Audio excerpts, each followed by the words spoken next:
mama ye mama na lobie mama ye dele mabondela tolo na se mutu pe na moi olemba te mama dele mabondela bisika nyonso zali. Voilà, Gallo Promiskel Neftali, la casquette de la presse congolaise, on dirait que des taux lancés 100% Jésus, n'a pas si abonné ni sur les 100% Jésus, mbote na bango parce que n'a pas si bon sous merci pour vous toujours la fidélité, ya kolanda la chaîne Nabino et puis kolanda la émission Nabino moko 100% analyse et la Rabino analyse ya bien à propos de la situation où ils ont s'est passé na kati ya mboko na biso pourquoi pas partout ailleurs.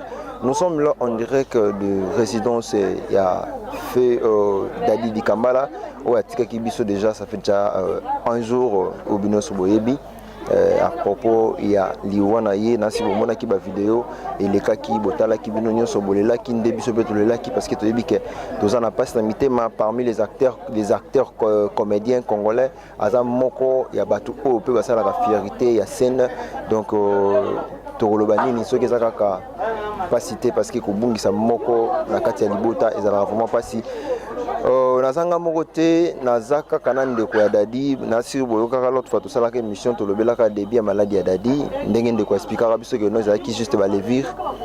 Alors je suis encore revenu encore une fois de plus naïe toyeba pena de long et à large. Qu'est-ce qui a fait que Dadi a comme un point a commis, qu'est-ce qui a fait que Dadi a rendre l'âme.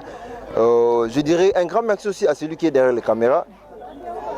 Celui qui est derrière la caméra, s'il vous plaît, c'est Moko et bah confort na biso pena a filma yesu na si besoin na simananga Jean Mwanza.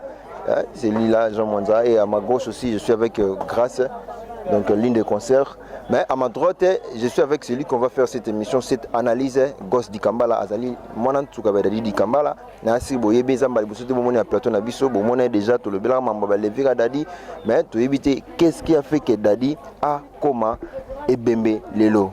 Gosse Dikambala, bonjour. Bonjour Gaël. Boni. Gaël Kaboy. Naïbi que ça vraiment pas si qu'au joyeux vraiment moi minute belé tout le bel Dikambala Liwa Dadi. Parce que vous avez déjà un choc, vous avez une émotion, vous avez évité. Bande de robots à la biso, batala ko l'autre fois, tout le bel makambo ya balevir ya Dadi. Les locaux à question encore bande de tourner liboso, na évité, so ko peut expliquer biso que non, levir et bomarabato. To Dadi azam ta liboso ko fana levir.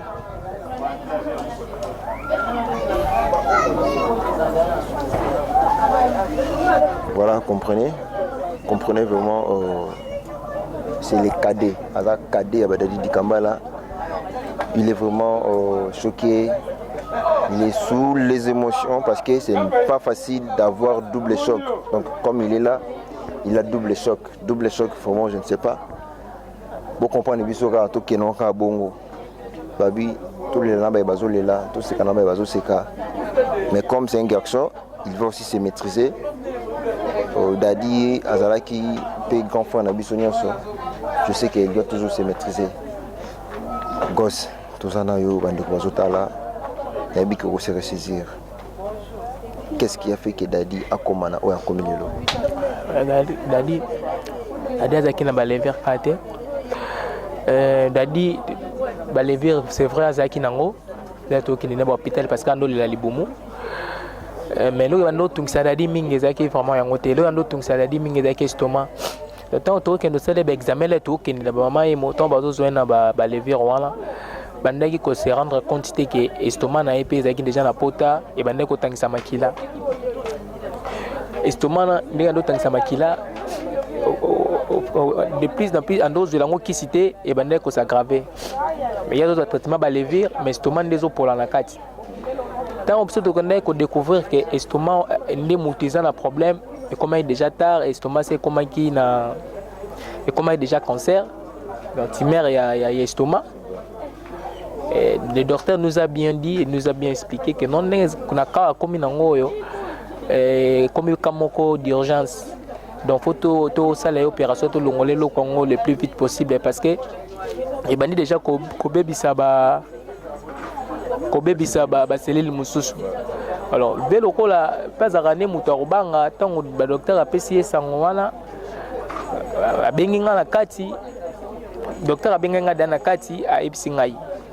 ye pe l'air maxoli na docteur ye pa bengi nga na mati likolo na chambre azalaki ayebisinga bi petit a docteur oyo azwingaka na mwa pota moko moke na estomac oyo asalanga opération kolinga wana premier hôpital bakendaki après quand na hôpital longo wana pesa makambo nyonso eleki parce que opération esalami na ngalema mais c'est le même docteur nde anourrir ye na hôpital wana pe amemi na ngalema mpo asala ye opération donc ayebisinga alobi kondima ngo te kondima basalanga opération te bon lokwa azalaki na mwa makasi abi bofuta na mbongo wana tobima to ndinaki korefléchir na ndako nde tozwaki mbongo wana tofuti abimi fale na ye koconvaincre ye lisu na ndako mpo toyebise ke no ve omoni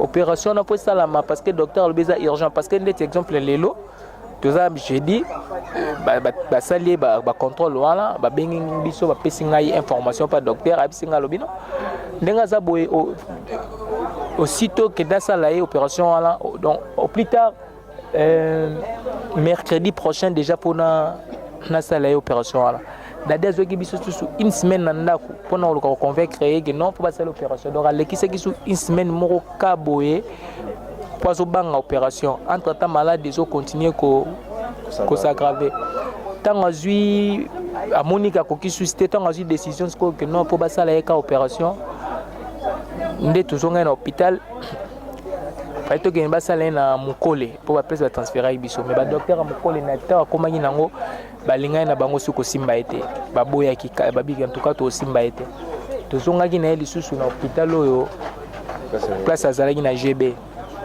le docteur alobi bon lokwa mpe aza fa na dadi ande olinga ye déjà partir à bapoto mpo docteur yango azalaka nde na poto abi bon il ne peut pas laisser dadi comme ça il va quand même tenter tosololaki asintie biso papier aosala opération na etaza nango so nzambe asungi ye ke l'opération esimbi dadi abiki so mpe ke opération esimbi te tondimi kaka conséquence oyo ekoya kaka parce que ndenge aza na so atiki ye dadi akokufa na souffrance parce que aobika te na niveau akomi nango na malade aza nango donc vomi aluka kotante kosauve ye soki esimbi simbi so esimbi te akufi na ye avant oleke akufa na bapasi wana azoyokaka pasi ti etomema ye na kokufa parce que pasi wana azoyoka wana akobika te akobonga na ye te donc vaut mieux soki sans opération akobonga te donc vaut mieux basala opération so nzambe asungi opération eleki bien mais dommage pour nous l'opération n'était pas bien passée là basalaki dadi opération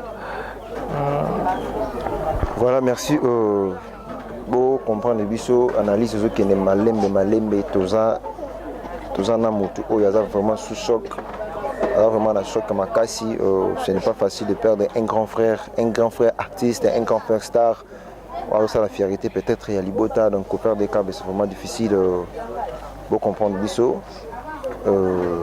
grosse l'opération et les cas qui bien selon dengue tout ça qui n'a cancer le bac opération les cas qui bien maintenant qu'est-ce qui a fait que Dadi a rendre l'âme parce que quand ils ont dit que l'opération c'est une opération Dadi a qui toujours normal mais à ce qui c'était dit à quoi.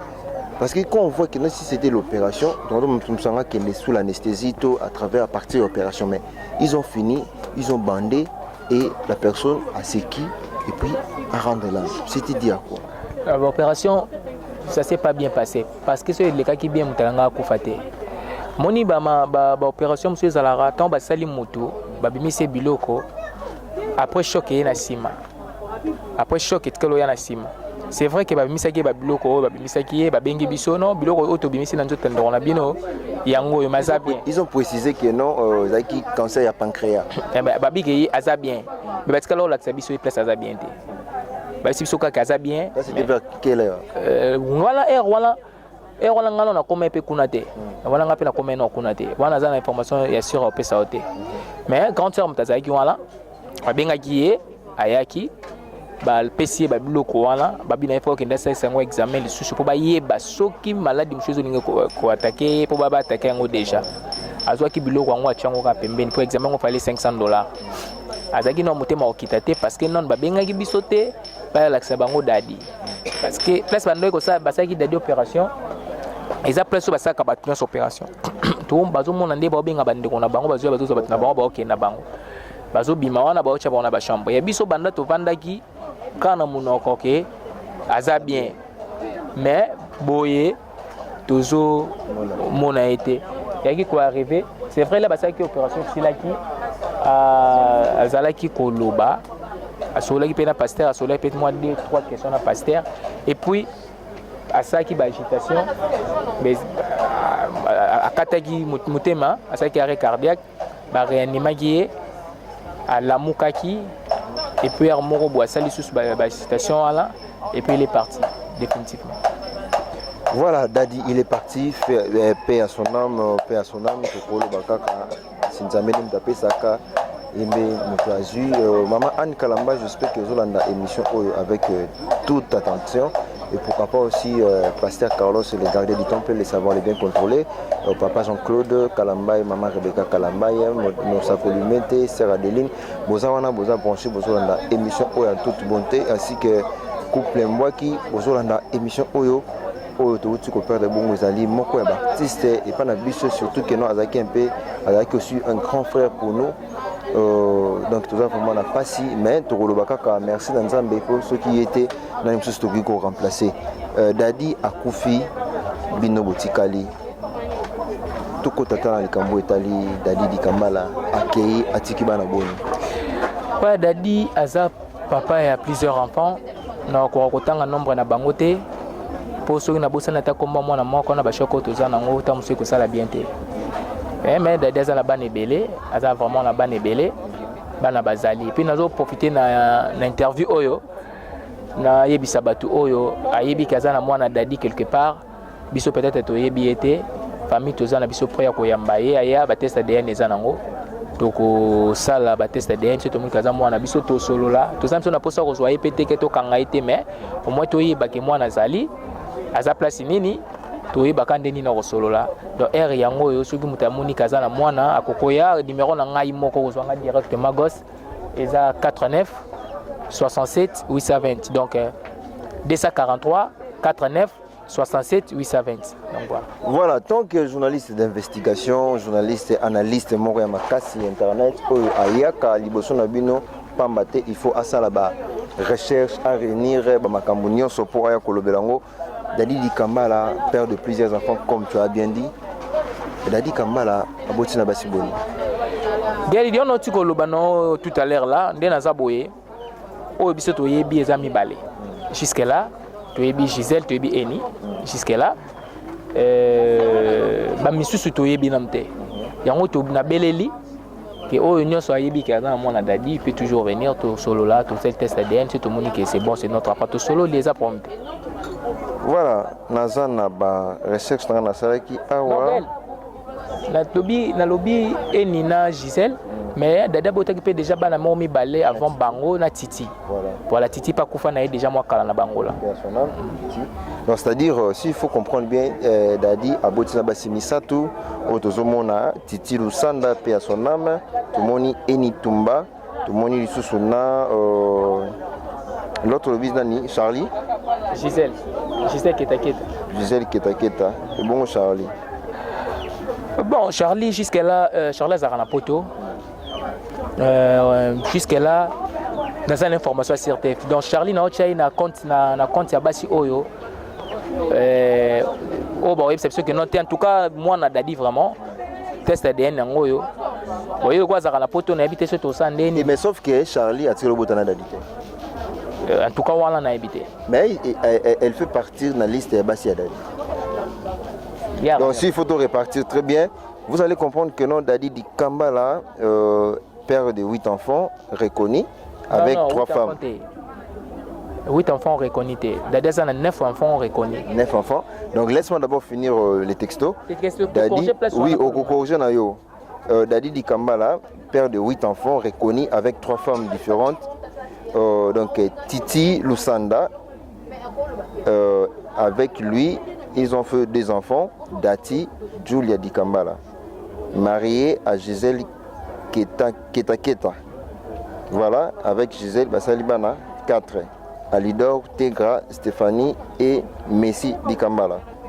Avec Eni Tumba, Babotibana Mibale, Olivier Rami Dikambala. Ce qui nous fait déjà 6 si je ne me trompe pas, ce qui nous fait 6, 7, 8. Avec donc 6, 7 déjà, 8 déjà, plus moko lobi moko na za wapi. Moko za mwana Gisela Ochobota, de dada za botiki mo ane moko mukiawa. Adrisha motomètre. Ah, yende asuka yende za baki 9e. Voilà, qu'est-ce qu'on doit retenir de Dadi Dikambala? Dadi azaki naturel. Dadi azaki naturel, azaki play. Azaki n'a problème na batute. Donc voilà, tu peux retenir pas mes bio. Donc azaki n'a pas bio, voilà. Pourquoi ezalaka toujours ceux qui mutakufi faut ba le barmabe na ye? Est-ce que okozala na courage tant que petit frère Dadi oyebisa biso mabe oyo manoko mona pa Dadi parce que tu yebi ke bato belé ba ko lo baté nga des fois na yebi ke non na lo ba pe mabe mo ne bato tunanga mapulu na lo ba mabe parce qu'il faut aussi avoir cette courage là sur mutakufi tous à la carte quand to ba bola mamutu pour nga na ko yebisa bino mabe Dadi. Mabe Dadi zaki nini parce que je suis l'un des réalisateurs ba théâtre Ntonting. De mabe ya Dadi ezaki nini abano ya tournage na pantalon moko mabe ya Dadi yango wana parce que autant que petit frère ya Dadi na cadre famille mabe nini oyo bando mona pa ya Dadi problème Dadi soki na lobaka ke azaki sans foutiste Dadi problème ezaki kake ya no mona ne likambo grave te ezaki mabe c'est un défaut grave donc ye pona ye likambo te za munene nde nini ya mona ngora elorote ya mona ngora elorote tant musupe boza likambo pe grave pe na famille chimno pe kana espoir ke no ya yenete do problème za ngora ya ngwala mais oza ke o rankil na moto o soki ni na lupsara moto te so en tout cas za na bulwana te. Voilà, merci Bouti Kolanda Bongo 100% analysé Ozaki Bongo Galo pour Mix Gane Ftali la casquette de la presse congolaise Ayambela Gibino Susu Ndeko ya Dadi Dikambala autre salarié émission de le bela mamba levi nansi batu ba commentaka vraiment belé. Alors c'est une émission qui a fait 40 000 vies donc et ça là qui vraiment bien parce que batu balanda qui te comprendre ça non Ozaki na souci à Dadi Makasi émission ça là 40 000 vies na ba dessin et quelques commentaires mututo ndoko ça ba commentaire na azope sa procédure nini Dadi a quoi de la traitement et j'étais aussi fier de recevoir l'appel et de part et d'autre juste pour Luka que numéro ya Dadi pour porter un soutien et pas Dadi Dikambala na assi na qui m'a ouverte na kanga ki mutemate na pesa ki numéro ya Dadi eza ndenge mo ndebo ndoko benga po bosunga Dadi na kaza ki nango na ko senga na bino pesa so bo continuer ko benga kaka pona ko sunga pesa so bana o Dadi atiki na ebike na débit ezala difficile kota la papa qui est bana batikali mais avec le temps ils vont se ressaisir na éviter ghost comme na suka dernière le lobano na émission na biso okoki koloba les années. Merci à tout le monde, merci à Batunyoso ban soutenir ki biso na bandelinde Dadi ya bandaki maladie na ye tina ndinga kufi. Merci na Batunyoso même bino presse.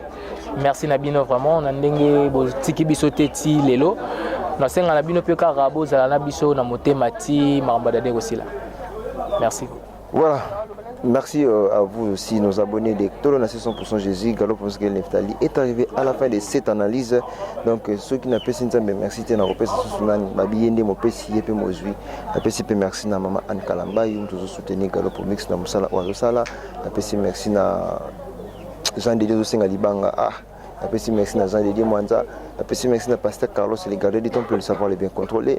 Merci à Moutoza Natibia, Pemena Nazo Kosola Pamba grâce et Siloulou. Donc la PCP sous Mbote, la PC Mbote, la Batou Nyonso, la PC Mbote, la Marie Fumbi Silou, Chantal Edoula, Pierrette Mambou, Charlotte Mouyala, la PC Mbote, la Batou Toubo, la Galop Mosgel Neftali. Ça n'est fini pour moi. Donc c'est toujours qu'à brancher, connecté, na 4 Kaka chaîne, la 100% Jésus Tolonacé. Vous avez toujours de belles émissions et la séance continue des émissions de Dadi Dikambala. Bye. Voilà. Galo Pomeskel Neftali, la casquette de la presse congolaise, on dirait que de tout le 100% Jésus, n'a pas si abonné ni sur tout le 100% Jésus, mbote na bango parce que n'a pas si bango sous merci pour vous a toujours la fidélité ya kolanda la chaîne na bino et puis kolanda ka émission na bino moko 100% analyse et la rabino analyse ya bien à propos de la situation où ils s'est passé na kati ya mboko na biso pourquoi pas partout ailleurs. Nous sommes là en direct de résidence il y a fait Dadi Dikambala où à Tika Kibiso déjà ça fait déjà un jour au Bino Soboyebi à propos ya liwana ye na si bomona ki ba vidéo et les cas qui botala ki binonyo sobolela ki ndebi sobetulela ki parce que to yebi que toza na passe mitema parmi les acteurs comédiens congolais aza moko ya batu o pe basala la fierté ya scène donc tokoloba nini soki eza kaka pas cité parce que kobungisa moko na kati ya libota ezalaka vraiment pasi nazanga moko te nazaka kana ndeko ya dadi nasi boyokaka l'autre fois tosalaka émission tolobelaka début ya maladie ya dadi ndenge ndeko expliquera biso que nous ezalaki juste balevir. Alors je suis encore revenu encore une fois de plus naye toyeba pena de long et à large qu'est-ce qui a fait que Dadi a comme un point a commis, qu'est-ce qui a fait que Dadi a rendu l'âme. Je dirais un grand merci aussi à celui qui est derrière la caméra. Celui qui est derrière la caméra, s'il vous plaît, c'est Moko, il va confondre la biso et puis à filmer Yesu. Nasi besoin de Simananga Jean Mwanza, c'est lui là Jean Mwanza et à ma gauche aussi je suis avec Grâce, donc ligne de concert. Mais à ma droite, je suis avec celui qu'on va faire cette émission, cette analyse Gosse Dikambala Azali, Monan Tsukabadadi Dikambala, Nasi Boyebe Zamba, Boussote Bomone à Platon Abisso, Bomone déjà tout le bel Mamba Levira Dadi, mais tu éviter qu'est-ce qui a fait que Dadi a Koma et Bembe Lelo. Gosse Dikambala, bonjour. Bonjour Gaël. Boni. Gaël Kaboy. Naïbi que ça vraiment pas si qu'au joyeux vraiment moi minute belé tout le bel Dikambala Liwa Dadi. Parce que vous avez déjà un choc, vous avez une émotion, vous avez évité. Bande de la biso, batala ko l'autre fois, to le bela makambo ya balevri ya Dadi. Les locaux question na ko banda ko tuna liboso na évité, so ko expliquer biso que non, levir et bomarabato. To Dadi azam ta liboso ko fana levir.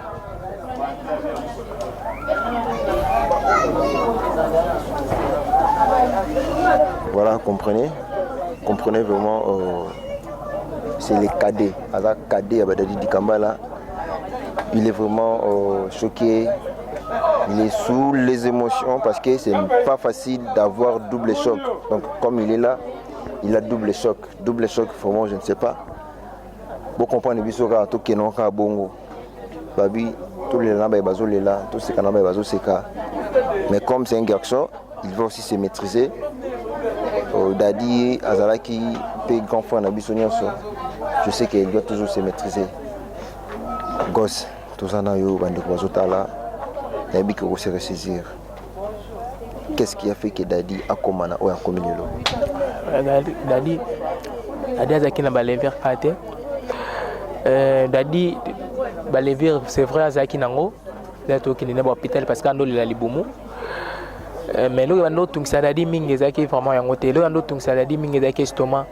Le temps où on a des examens, qui ne sont pas besoin de lever. Il faut se rendre compte que l'estomac n'a pas déjà la pota et il faut que ça makila. L'estomac n'a pas ça makila. De plus en plus, en dose de la qui cité et il faut s'aggraver. Mais il y a d'autres traitements à lever, mais l'estomac n'est pas pour la carte. Tant on découvrir que l'estomac est multisant un problème. Et comment il est déjà tard, l'estomac c'est comment il a et comment il est déjà cancer. Donc il y a l'estomac.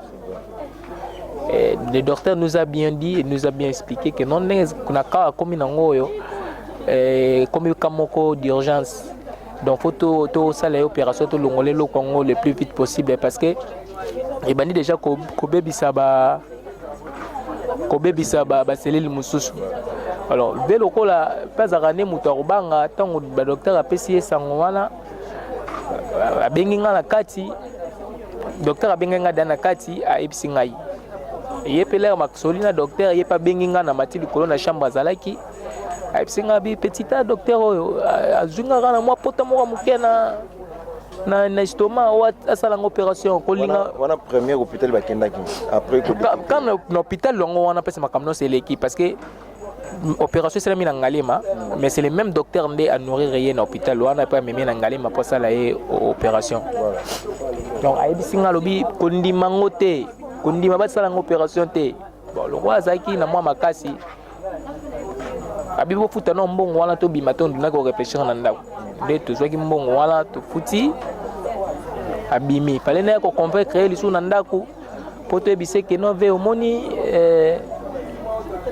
opération na po salama parce que docteur le besoin urgent parce que net exemple lelo tout ça j'ai dit basali contrôle wana babengi biso bapesi ngai information par docteur abisi ngai lobino ndenga za boye aussitôt que dasala opération wana donc au plus tard mercredi prochain déjà pour na sala opération wana dadi azoki biso susu une semaine na ndako mpona koluka koconvaincre que non mpo basala opération donc alekisaki su une semaine moko ka boye po azobanga opération entre temps malade ezocontinue s'aggraver ntango azwi amoniki akoki susi te ntango azwi décision sikoyo ke non mpo basala ye ka opération nde tozongai na hôpital fai tokende basala ye na mokole mpo bapesa batransféraki biso mais badocteur ya mokole na ntango akomaki nango balingai na bango soki kosimba ye te baboyaki babiki antuka tokosimba ye te tozongaki na ye lisusu na hôpital oyo place azalaki na gb le docteur alobi bon lokwa mpe aza fa na dadi ande olinga ye déjà partir à bapoto mpo docteur yango azalaka nde na poto abi bon il ne peut pas laisser dadi comme ça il va quand même tenter tosololaki asintie biso papier aosala opération na etaza nango so nzambe asungi ye ke l'opération esimbi dadi abiki so mpe ke opération esimbi te tondimi kaka conséquence oyo ekoya kaka parce que ndenge aza na so atiki ye dadi akokufa na souffrance parce que aobika te na niveau akomi nango na malade aza nango donc vomi aluka kotante kosauve ye soki esimbi so esimbi te akufi ya na ye avant oleke akufa na bapasi wana azoyokaka pasi ti tobima ye na kokufa parce que pasi wana azoyoka wana akobika te akobonga na ye te donc vomi soki sans opération akobonga te donc vomi basala opération so nzambe asungi opération eleki bien mais dommage pour nous l'opération n'était pas bien passée là basa qui dadi opération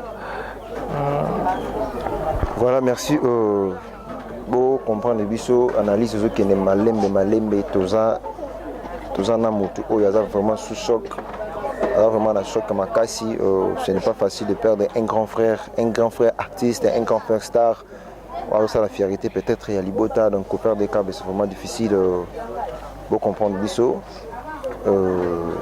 c'est l'opération et les cas qui bien selon Dengue tout ça qui n'a cancer le bac opération les cas qui bien maintenant qu'est-ce qui a fait que Dadi a rendre l'âme parce que quand ils ont dit que l'opération c'est une opération Dadi a qui toujours normal mais à ce qui c'était dit à quoi. Parce que quand on voit que si c'était l'opération, on sent qu'elle est sous l'anesthésie à travers à partir de l'opération. Mais ils ont fini, ils ont bandé et la personne a séqué et puis a rendu l'âme. C'était dit à quoi? L'opération, ça ne s'est pas bien passé. Parce que c'est le cas qui est bien à Koufate. Moni opération monsieur Zalara, tant basali moto, babimise biloko. Après choc et na sima. Après choc et tkelo ya na sima. C'est vrai que babimisaki babiloko babimisaki babengi biso non biloko auto bimisi na nzoto ndona bino yango yo maza bien. Ils ont précisé que non zaki cancer ya pancréas. Babiki aza bien. Mais parce que là la biso place aza bien té. Ba si biso ka aza bien. C'était vers quelle heure? Voilà wana ngalo na koma pe kuna te. Voilà ngape na koma na kuna te. Wana za na information ya sur pe sa ote. Mais quand tu mtazaki wala babengaki ye ayaki pesi babiloko wana babina ifo kenda sasa ngo examen lisusu po bayeba soki maladi mshozo ninge ko attaquer po baba attaquer ngo déjà azwaki biloko ngo achango ka pembeni po examen ngo fallait $500 azaki no motema okitate parce que non babengaki bisote ba laksa bango dadi parce que place bando ko ça basaki dadi opération eza place basaka batnya opération to bazo mona nde ba benga bandeko na bango bazo bazo batna bango ba okenda bango bazo bima wana ba ocha ba na ba chambre ya biso banda to vandaki kana munoko ke aza bien mais boye toujours mon a été yaki ko arrivé c'est vrai là basaki opération silaki azalaki koloba asolaki pena pasteur asolaki peut-être moi 2-3 questions na pasteur et puis asaki ba agitation mais akataki mutema asaki arrêt cardiaque ba réanimaki à la mukaki et puis Armoro Boissali sous la station là et puis il est parti définitivement. Voilà, Dadi il est parti, paix à son âme, Kokolo Bakaka, Sinzamene Mtape Saka, Embe Mutazu, Maman Anne Kalamba, j'espère que vous avez une émission avec toute attention. et pourquoi pas aussi Pasteur Carlos, le gardien du temple, les savoirs les bien contrôlés, papa Jean-Claude Kalambay, maman Rebecca Kalambay, Nosa Kolumete, Sœur Adeline, Bozawana, Boza Branché, Bozolanda, émission Oyo en toute bonté, ainsi que couple Mwaki, Bozolanda, émission Oyo. Oyo touti ko perdre bongo ezali moko ya baptiste et pas na biso surtout que non azaki un peu azaki aussi un grand frère pour nous donc tout ça vraiment na pasi mais tokoloba kaka merci na Nzambe pour ceux qui étaient na msusu toki ko remplacer Dadi akufi bino botikali toko tata na likambo etali Dadi Dikambala akei atiki bana boni. Ouais, Dadi aza papa ya plusieurs enfants na ko kotanga nombre na bangote pour ceux qui n'ont pas de combat, moi, on a des chocs autour de nous, tant que ça la bien été. Mais des ans la banne est belée, a vraiment la banne est belée, banne bazali. Puis nous avons profité de l'interview oyo, na yebi sabatu oyo, a yebi kazana moi na Dadi quelque part, biso peut-être to yebi été, famille to zana biso priya ko yambaye, aya ba test ADN ezanango. Donc ça la ba test ADN c'est tout le monde kazana moi na biso to solo là, to ça na posa ko soye pété que to kanga été mais au moins to yeba ke moi na zali.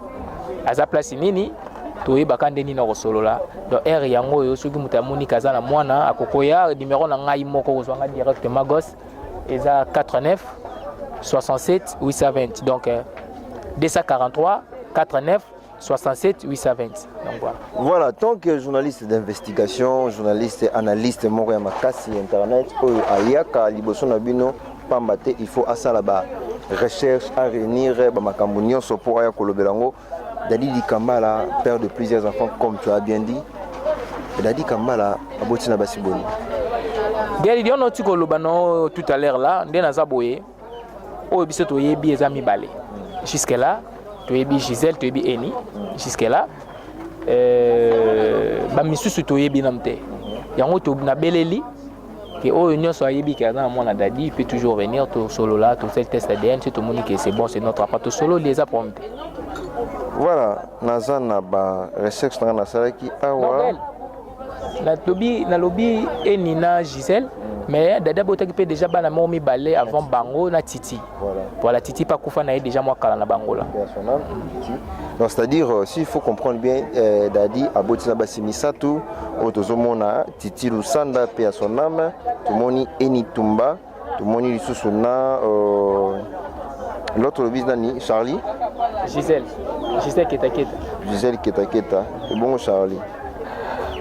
Bon Charlie jusqu'à là Charlie Zarana Poto. Jusqu'à là dans une information sur TF. Donc Charlie na ochai na compte ya basi oyo. Oh bon c'est sûr que non en tout cas moi na Dadi vraiment test ADN yango yo. Voyez quoi Zarana Poto na habité sur tout ça ndeni. Mais sauf que Charlie a tiré le bouton na Dadi. En tout cas, on a habité. Mais elle fait partir de la liste de Bassi Dadi. Donc s'il faut tout répartir très bien, vous allez comprendre que non Dadi Dikambala, père de 8 enfants, reconnu, avec 3 femmes. 8 enfants reconnus. Dadi a 9 enfants reconnus. 9 enfants. Donc laisse-moi d'abord finir les textos. Les textos Dadi, oui, au Kokorje Nayo. Dadi Dikambala, père de 8 enfants, reconnu, avec 3 femmes différentes. Donc Titi Lusanda, avec lui, ils ont fait 2 enfants, Dati, Julia Dikambala, mariée à Gisèle Ketaketa. Voilà, avec Gisèle Basalibana, 4. Alidor, Tegra, Stéphanie et Messi Dikambala. Avec Eni Tumba, Babotibana Mibale, Olivier Rami Dikambala. Ce qui nous fait déjà 6, si je ne me trompe pas, ce qui nous fait 6, 7, 8. Avec, donc 6, 7 déjà, 8 déjà, plus Moko Lobi, Moko Nazaya Wabi. Moko Zamona Gisèle Aotobota, Deda Zabotiki Moane Mora Mukiawa, Adrisha Motomètre. Ah, Yende Asuka, Yende Zabati 9e. Voilà, qu'est-ce qu'on doit retenir de Dadi Dikambala? Dadi Azaki naturel, Dadi Azaki naturel, Azaki play. Azaki n'a pas de problème na batute. Donc voilà, tu peux retenir pas mes bio. Donc Azaki n'a pas bio, voilà. Pourquoi Zalaka toujours ceux qui m'ont accouché faut le barmabe naïe? Est-ce que au cours Zalana courage tant que petit frère Dadi koyebisa biso mabe oyo yo bandoko mona pa ya dadi parce que tu que bato belé ba ko lo baté nga des fois na que non na lo ba pe mabe mo bato tunanga ma pulu na lo ba mabe parce qu'il faut aussi avoir cette courage là sur muta kufi tout à la carte quand tout ba bola ma mutu pour nga na koyebisa bino mabe ya dadi mabe ya dadi za kinini parce que je suis l'un des réalisateurs ba théâtre Nzonzing de mabe ya dadi za kinini abano ya tournage na pantalon moko mabe ya dadi yango wana autant que petit frère ya dadi na cadre de famille mabe nini oyo bando mona pa ya dadi problème ya dadi soki na kolobaka ke azalaki sans foutiste dadi problème ezalaki kaka ya nomona ne likambo ya grave te ezalaki mabe c'est un défaut grave donc ye mpo na ye likambo te eza monene nde nini ya omona ngo kaka eloko te ntango mosusu mpe bokozala likambo mpe grave mpe na famille atyemino mpe kaka na espoir ke na oya yene te donc problème ezalaki na oka yango wala mais oyo ezalaki okankili na motu oyo soki nini alobisaka motu te so ndeni en tout cas azalaki na biloko wana te. Voilà, merci Bouti Kolanda Bongo 100% analysé. Wezaki Bongo Galo pour Mix Gal Neftali. La casquette de la presse congolaise Ayambela Gibino Susu Ndeko ya Dadi Dikamba haute salarié en émission de le bela mamba levi nansi ba commentaka vraiment belé. Alors c'est une émission qui a fait 40 000 vies donc et ça là qui vraiment bien parce que ba landa qui te comprendre ça que non Bozaki na souci à Dadi Makasi. Émission ça là 40 000 vies na ba dessin quelques commentaires mututo ndoko ça ba commentaire na azo pe sa procédure nini Dadi a de la traitement et j'étais aussi fier de recevoir l'appel de départ et d'autres juste pour Luka que son numéro est Dadi pour porter un soutien et pas Dadi Dikambala na assi na zala qui main ouverte na kanga ki mutemate na pesa ki numéro ya Dadi ezape ndenge mo ndebo ndoko benga po bosunga Dadi na kaza ki nango na ko senga na bino pesa bo continuer ko benga kaka po na ko sunga pesa subana o Dadi atiki na ebike na débit ezala difficile kotala papa qui bana batikali mais avec le temps ils vont se ressaisir na éviter ghost comme na suka dernière le lobano na émission na biso okoki koloba les années. Merci à tout le monde, merci à Batunyoso ban soutenir ki biso na bandelinde Dadi abandaki maladie na ye tina ndenga kufi. Merci na Batunyoso même bino presse. Merci na bino vraiment na ndenge bo tiki biso teti lelo. Na senga na bino pe ka rabo zala na biso na motema ti maramba Dadi aussi là. Merci. Voilà. Merci à vous aussi, nos abonnés de Tolo Nassé 100% Jésus, Galo Pomskel Neftali est arrivé à la fin de cette analyse. Donc, ceux qui n'ont pas fait merci, c'est un peu ma biende, mon PC, et mon jui. La PC, merci à maman Anne Kalamba, qui nous soutenu Galo Pomix, na Moussala Ouazosala. La PC, merci à Jean-Dédé Osenga Libanga. La PC, merci à Jean-Dédé Mwanza. La PC, merci à Pasteur Carlos, les gardiens du temple, le savoir, les bien contrôler. La PC, merci à Moutoza Natibia, pour mener dans la Pamba, grâce et Siloulou. Donc, la PC, sous Mbote, la PC Mbote, la Batou Nyonso, la PC Mbote, la Marie Fumbi Silou, Chantal Edoula, Pierrette Mambou, Charlotte Mouyala, la PC Mbote, la Batou Touboula, la Galo Pomskel Neftali. Ça n'est fini pour moi. Donc, c'est toujours à brancher, connecté. Na Kati Kaka chaîne, la 100% Jésus, Tolo Nassé. Vous avez toujours de belles émissions. Et la séance continue des émissions de Dadi Dikambala. Bye.